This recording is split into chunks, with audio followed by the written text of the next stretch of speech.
Daily science dose की इस video में हम बात करने वाले हैं एक नए टॉपिक के ऊपर। देखिए, सभी क्वेश्चन को मैं एमसीक्यू के फॉर्म में करवाऊंगा, लेकिन साथ ही साथ मैं आपको क्वेश्चन को और उसके आंसर को ऐसे डिलीवर करूंगा ताकि आप क्वेश्चंस और उसके आंसर्स, ठीक है, बिल्कुल कभी नहीं भूलेंगे। और साथ ही साथ कंफ्यूजन तो एग्जाम टाइम में क्रिएट हो ही नहीं सकती, ठीक है। तो कौन सा टॉपिक हम बात करेंगे, थंबनेल में आप सभी ने देखा होगा। आज हम बात करेंगे उष्मा के ऊपर। देखिए, मैं टोटल एक एक करके आपको ये जो आपका उष्मा है इसे टोटल 17 यानी 17 डोज दूंगा, ठीक है। इसके बाद इस टॉपिक से एक भी क्वेश्चन आपका छूटना है नहीं। तो चलिए यहाँ पर क्वेश्चन नंबर हम 1 से स्टार्ट करेंगे और ये आपका डोज नंबर 1 होगी, ठीक है। इस तरह से कंटिन्यू एक एक करके डोज हर रोज आपको, ठीक है, 9 बजे से पहले सुबह, ठीक है, 8 से 9 के बीच में आपको मिल जाया करेगी। तो देखिए, यहाँ पर क्वेश्चन नंबर हम स्टार्ट करने वाले हैं पहला डोज का। तो ऑब्वियसली क्वेश्चन नंबर 1 से स्टार्ट करेंगे। देखिए, पहला क्वेश्चन क्या बोल रहा है कि वस्तु को गर्म करने पर उसके अणु, ठीक है, क्या होती है आपको बताना है। वस्तु को अगर आप गर्म करेंगे तो उसके अणुओं में क्या होगी। तो याद रखिए, जैसे आप किसी वस्तु को गर्म करेंगे, मान लेते हैं कि एक वस्तु यहाँ पे, ठीक है, अब इस वस्तु को क्या किया, हीट देना स्टार्ट करते हैं। तो जैसे इसमें हीट देना स्टार्ट करेंगे तो ये गर्म होगा ना। तो गर्म होगा तो क्या होगा कि इसका जो ये जो वस्तु है, इसका जो मॉलिक्यूल्स है, जो अणु है, ठीक है, उन अणुओं की गतिज ऊर्जा जो है वो क्या हो जाएगी, बढ़ जाएगी। याद रखिए, इसका मतलब ये हुआ, अगर आप किसी वस्तु को गर्म करेंगे तो उस वस्तु का जो अणु है, उन अणुओं का जो गतिज ऊर्जा है, वो उसके बीच का जो गति है वो क्या होगा, इंक्रीज हो जाएगा। तो अब आते हैं ऑप्शन के ऊपर और देखिए कौन सा राइट आंसर आपका होना चाहिए। तो देखिए, ये रहा चारों का चारों ऑप्शन।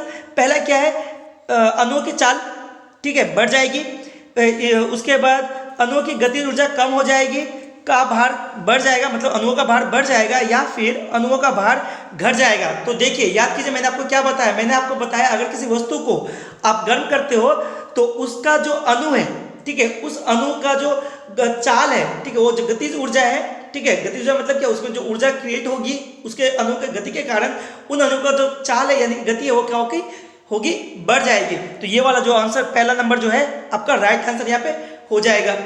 आई होप समझ में आया, ठीक है। अब इस ढंग से पढ़िए ताकि लॉन्ग टाइम के लिए, ठीक है, एक लंबे पीरियड तक के लिए आप याद रख सके। फिलहाल बढ़ते आगे। देखिए, अगला क्वेश्चन आपसे पूछ रहा है कि किसी वस्तु का ताप, ठीक है, किसका सूचक है। किसी वस्तु का ताप जो है वो किसका सूचक है। तो देखिए, किसी वस्तु का जो ताप होता है ना, वो बेसिकली किसका सूचक होता है। ये रहा ऑप्शन, ठीक है, आप खुद से भी ट्राई कर सकते हैं। चलिए मैं आपको समझाता हूँ क्वेश्चन को। किसी वस्तु का जो ताप है वो किसका सूचक होता है। वो सूचक होता है कि वो जो वस्तु है, उस वस्तु का जो अणु है, उस अणु का जो गतिज ऊर्जा का जो औसत है वो कितना है।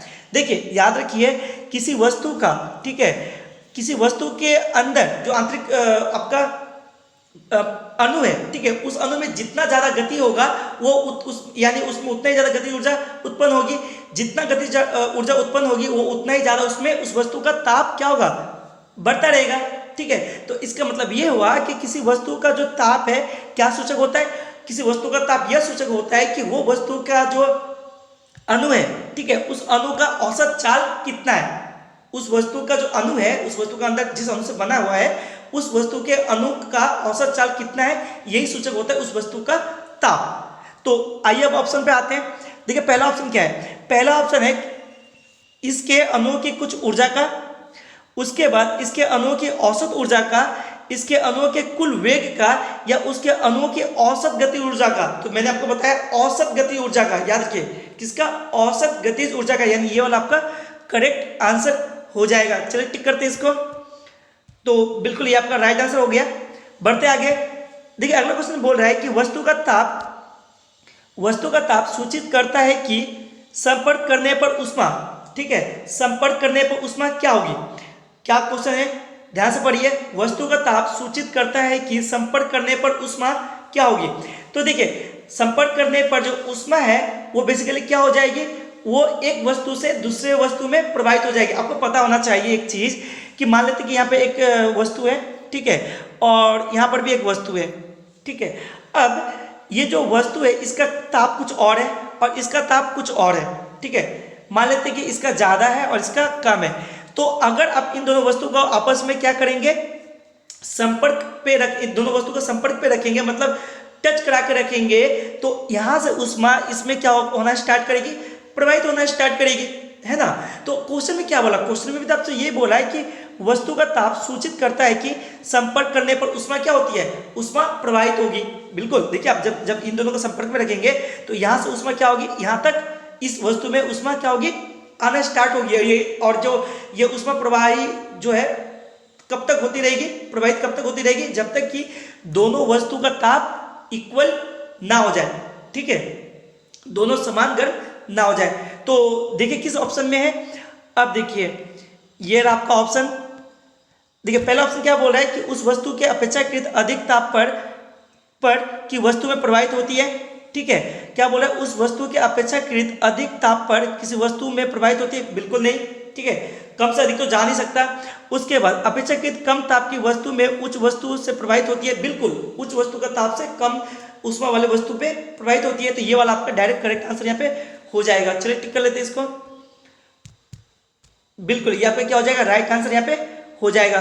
बढ़ते आगे, अगला क्वेश्चन आपसे पूछा जा रहा है कि किसी वस्तु के ताप में वृद्धि का अर्थ है कि वस्तु की क्या होगी, आपको बताना है। अगर आप किसी वस्तु को, मान लेते कि आप एक वस्तु है, ठीक है, मैं क्वेश्चन आपको समझा देता हूं। अगर किसी वस्तु, मान लेते कि ये वाला वस्तु है, इसको अगर इसमें अगर आप ताप में वृद्धि करना स्टार्ट करेंगे, इस वस्तु के ताप में अगर आप वृद्धि करना चाहेंगे तो क्या होगी, वस्तु की क्या होगी। तो बहुत ही सिंपल से इसका आंसर होना चाहिए, अगर आप किसी वस्तु के ताप में वृद्धि करते हो तो उसका जो ऊष्मीय ऊर्जा है वो क्या होगी, बढ़ जाएगी। क्योंकि आपको पता होना चाहिए उसमें क्या एक तरह का ऊर्जा है ना, तो उसमें ऊर्जा क्या होगी, बढ़ जाएगी। अगर आप किसी वस्तु का, मान लेते ये वाला वस्तु, इसमें अगर ताप में वृद्धि करना स्टार्ट करते हैं। तो अब आते हैं ऑप्शन के ऊपर, देख लेते हैं कौन सा ऑप्शन आपका राइट आंसर होगा। तो ये रहा ऑप्शन, गतिज ऊर्जा बढ़ जाएगी, बिल्कुल नहीं। स्थितिज ऊर्जा बढ़ जाएगी, बिल्कुल नहीं। यांत्रिक ऊर्जा बढ़ जाएगी, पॉसिबल नहीं है। तो क्या होगा, उसमें ऊर्जा बढ़ जाएगी। ये वाला आपका करेक्ट आंसर यहाँ पे हो जाएगा। तो चलिए इसको टिक कर लेते हैं, बिल्कुल ये आपका राइट आंसर हो जाएगा। बढ़ते आगे, देखिए अगला क्वेश्चन पूछ रहा है कि जब किसी वस्तु को ठंडा किया जाता है तब उसके अणु क्या होगा। देखिए अगर किसी वस्तु को गर्म किया जाएगा, ठीक है, गर्म करने का मतलब क्या हुआ, उस वस्तु का जो अणु है, ठीक है, उस अणु का जो गतिज ऊर्जा है वो क्या हो जाएगा, बढ़ जाएगा, बढ़ेगा ना। उसी तरह से अगर वस्तु को अगर ठंडा करना स्टार्ट कर लेते हैं, मान लेते कि ये वस्तु है, इसको ठंडा करना स्टार्ट करिए, मतलब इसका तापमान कम करना स्टार्ट किए, तो इस वस्तु का जो अणु है, इस अणु का जो गतिज ऊर्जा है वो क्या होगी, घट जाएगी। सिंपल है, अगर ताप बढ़ाएंगे तो अगर गतिज ऊर्जा बढ़ रही है तो ताप घटाएंगे तो गतिज ऊर्जा क्या होगी, घटना स्टार्ट हो जाएगी। तो देख लीजिए किस ऑप्शन में है। तो ये रहा ऑप्शंस। पहला है कि ऊर्जा, मतलब अणुओं की ऊर्जा बढ़ जाती है, अणुओं की चाल घट जाती है, ठीक है, अणुओं का द्रव्यमान बढ़ जाता है या भार बढ़ जाता है। देखिए ये तो आपको हो नहीं सकता, मैंने आपको क्या बताया, अणुओं का जो गतिज ऊर्जा है वो क्या होगा, बढ़ जाएगा। तो देखिए गतिज ऊर्जा कहीं पर घट जाएगा, क्योंकि ठंडा कर रहे हैं ना, तो गतिज ऊर्जा घट रहा है, मतलब उस अणुओं का चाल घट रहा है। तो यानी ये वाला आपका राइट आंसर हो जाएगा कि अणुओं की चाल घट जाती है। तो चलिए टिक करते हैं इसको, बिल्कुल आपका करेक्ट आंसर हो जाएगा। बढ़ते आगे, देखिए अगला क्वेश्चन क्या पूछ रहा है। अगला क्वेश्चन आपसे पूछ रहा है कि उसमें एक प्रकार की ऊर्जा है, बिल्कुल मैंने आपको बताया, जिसे कार्य में बदला जा सकता है, बिल्कुल बदला जा सकता है। तो बोल रहे, अब पूछ रहा है कि इसका प्रत्यक्ष प्रमाण सबसे पहले किसने दिया था। ठीक है, काफी अच्छा क्वेश्चन है, सिंपल सा क्वेश्चन है। पूछ रहा है कि उसमें एक प्रकार का ऊर्जा है जिसे कार्य में बदला जा सकता है, बिल्कुल स्टेटमेंट आपका सही है। अब बोल रहा है कि ये जो इसका जो प्रत्यक्ष प्रमाण है, जो कि कार्य एक ऊर्जा है, इसको उसमें एक ऊर्जा है जिसे कार्य में बदला जा सकता है, किसने सबसे पहले प्रमाणित किया था। तो ये रहा ऑप्शन, आप चाहे तो ट्राई कर सकते हैं यहाँ पे। देखिए पहला ऑप्शन क्या है, डेवी, दूसरा ऑप्शन क्या है, रमफोर्ड, तीसरा क्या है, सेल्सियस, ठीक है, या फिर चौथा क्या है, फ़ारेनहाइट। तो इसका राइट आंसर क्या होना चाहिए, इसका राइट आंसर होना चाहिए आपका, बताइए क्या होगा, इसका राइट आंसर होना चाहिए रमफोर्ड। ठीक है, यहाँ पे कंफ्यूजन बिल्कुल डेवी के साथ होना नहीं है, डेवी आपका राइट आंसर होगा नहीं, क्योंकि डेवी जो था, ठीक है, एक प्रमाण, उन्होंने बस एक प्रमाण द्वारा क्या दिखाया था कि दो, उन्होंने बेसिकली किया क्या था कि दो बर्फ की सिल्ली को लेकर आपस में रगड़ कर, ठीक है, उसको क्या कर दिया था, पिघला दिया था। ठीक है, लेकिन आपसे यहाँ पर पूछ रहा है कि सबसे पहले किसने प्रत्यक्ष प्रमाण से यह बताया कि ऊष्मा जो है एक प्रकार की ऊर्जा है और जिसे कार्य में बदला जा सकता है। तो आपका राइट आंसर क्या होना चाहिए, रमफोर्ड। ठीक है, तो रमफोर्ड आपका यहाँ पे क्या होगा, राइट आंसर। चलिए टिक करते हैं, बिल्कुल आपका राइट आंसर हो जाएगा। बढ़ते आगे। अच्छा, अगला क्वेश्चन देखिए क्या है। अगला क्वेश्चन है, किस वैज्ञानिक ने सर्वप्रथम बर्फ के दो टुकड़ों को आपस में घिसकर पिघला दिया। अभी भी मैंने आपको बताया आंसर क्या होगा, डेवी।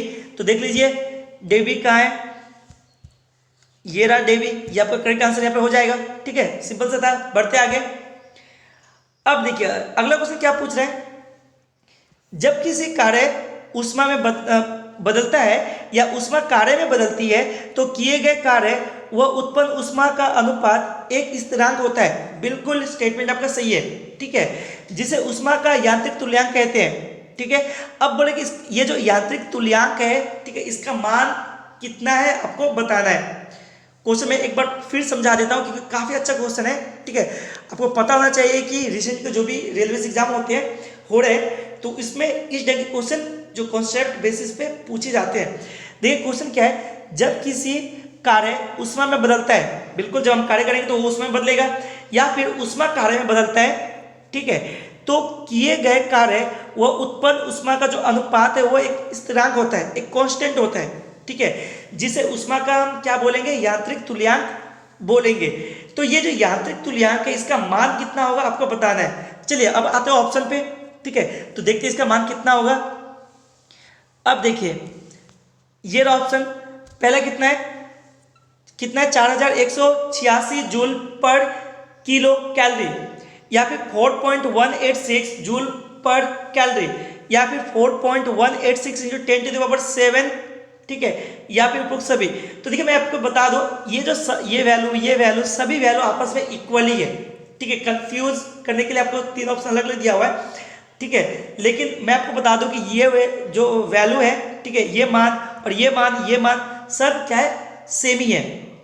ठीक है, यह सभी आपका जो यांत्रिक तुल्यांक है ऊष्मा का, ठीक है, उसी का मान है। तो या फिर आप क्या बोल लीजिए, आप 4186 जूल पर किलो कैलोरी बोल लीजिए, या फिर 4.186 जूल पर कैलोरी बोलिए, या फिर 4.186 इंटू 10⁻⁷ बोल लीजिए, आपका मान सभी बराबर ही है। तो यहाँ पर राइट आंसर क्या होना चाहिए, यहाँ पर राइट आंसर होना चाहिए उपरोक्त सभी। चलिए टिक करते हैं।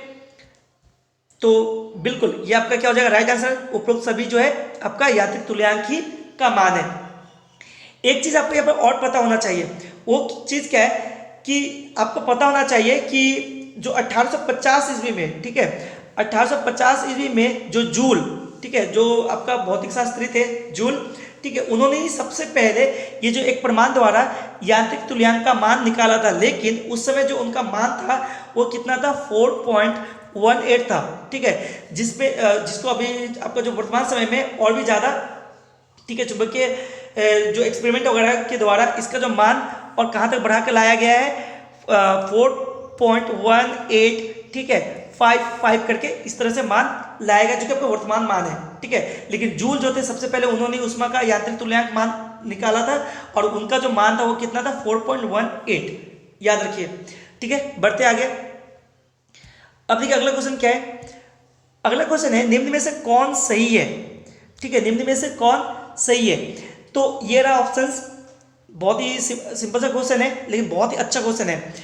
ऑप्शन को देखिए, पहला क्या है, W/Q, मतलब W/Q equal two joule, J जिसको जूल से रिप्रेजेंट करेंगे, है ना, या फिर W into Q equal two joule, या फिर Q/W इक्वल टू जूल, या फिर Joule/Q इक्वल टू W। अच्छा मैं एक चीज़ आपको यहाँ पर बता देता हूँ, देखिए ये जो आपका W है ना, ठीक है, ये जो आपका W है ये आपका वर्क, ठीक है, याद रखिए ये वर्क, और ये Q है ना ये आपका है ऊष्मा। ठीक है, ये क्या हो गया आपका ऊष्मा। ठीक है, और जे तो आपका जूल पता ही है। तो देखिए इस क्वेश्चन को अटेम्प्ट करने के लिए सबसे पहले आपको जूल का नियम पता होना चाहिए। तो देखिए जूल का नियम बेसिकली होता है क्या, तो देखिए जो जूल थे उन्होंने अपने सिद्धांत में, अपने नियम में बताया कि अगर हम किसी एक वायर में करंट पास करेंगे, ठीक है, करंट को क्या करेंगे, फ्लो कराना स्टार्ट करेंगे, तो उस वायर में एक ऊष्मा आएगा, एक ऊष्मा का सृष्टि होगा, है ना। अब ये जो ऊष्मा होगा कितनी होगी, ये ऊष्मा कितनी होगी, तो कितनी होगी इसी रिलेशन को, ठीक है, उन्होंने जूल ने एक रिलेशन के थ्रू से बताया, एक इक्वेशन के थ्रू से बताया। वो इक्वेशन क्या है, W/Q इक्वल टू जूल, मतलब जूल इक्वल टू क्या हो जाएगा, W/Q, W मैंने आपको बताया, W इक्वल टू क्या हो जाएगा, W इक्वल टू आपका हो जाएगा यहाँ पे वर्क, और Q इक्वल टू क्या हो जाएगा, ऊष्मा। ठीक है, तो आपका राइट आंसर यहाँ पे क्या होना चाहिए, राइट आंसर होना चाहिए W/Q इक्वल टू जूल। पहला वाला आपका राइट आंसर यहाँ पे होना चाहिए। चलिए टिक करते हैं, बिल्कुल। बढ़ते आगे। देखिए अगला क्वेश्चन है, जब कुछ पानी, देखिए क्या बोल रहे हैं, जब कुछ पानी का लगातार मंथन किया जाता है, ठीक है, पानी को होना चाहिए लगातार मंथन किया जाता है तब उसका ताप बढ़ जाता है, इस क्रिया को क्या कहेंगे? ठीक है, तो देखिए आपने बेसिकली इस ढंग का क्वेश्चन बहुत ही आसान होता है, आपको बस क्वेश्चन को समझना होता है। बोल क्या रहा है, जब कुछ पानी को लगातार, को होना चाहिए यहाँ पे, को लगातार मंथन किया जाता है, मतलब मान लेते हैं कि यहाँ पे पानी है, अब इसको क्या करना शुरू किया, मंथन मतलब इस तरह से बहुत जोर के घुमाना स्टार्ट किए तो उसका ताप बढ़ जाएगा, बिल्कुल बढ़ जाएगा। तो इस क्रिया में क्या हो रहा है, तो देखिए आपने सबसे पहले क्या किया, आपने यांत्रिक क्रिया किया यहाँ पे, है ना, या मतलब यहाँ पे यांत्रिक ऊर्जा आया। अब उस यांत्रिक ऊर्जा का रूपांतरण किस में हो जा रहा है, ताप में, है ना। आपने इसको घुमाना स्टार्ट किया, पानी को जोर से मतना स्टार्ट किया, तभी तो उसमें क्या आया, ताप आया। यानी कि यांत्रिक ऊर्जा से किस में परिवर्तित हो रहा है, यहाँ पे ताप ऊर्जा में परिवर्तन हो रहा है। तो देखिए किस ऑप्शन में है आपका, ये रहा, देखिए ये वाला जो आंसर है, यांत्रिक ऊर्जा का रूपांतरण उसमें ऊर्जा में हो रहा है, तो ये वाला आपका राइट आंसर हो जाएगा। चलिए टिक करते हैं, बिल्कुल आपका ये करेक्ट आंसर यहाँ पे हो जाना चाहिए। तो इस ढंग से हमने टोटल 10 क्वेश्चन यहाँ पे अटेम्प्ट किए। देखिए मैं आपको 10 करके क्वेश्चन करवाऊंगा, ठीक है, ताकि आप थोड़ा सा पढ़े लेकिन एकदम सॉलिड पढ़े, ठीक है। तो आई होप आपको ये डोज पसंद आया होगा, ये वीडियो पसंद आएगा। तो अगर आपको इस ढंग का डोज पसंद आ रहा है तो आपको चैनल को सब्सक्राइब करके रखना पड़ेगा, ताकि हर रोज आपको सुबह डेली साइंस डोज एक एक करके नए टॉपिक पे मिलती ही रहे, ठीक है। तो चलिए मिलते हैं अगले डोज में, तब तक ले थैंक यू, पढ़ते रहिए और सीखते रहिए।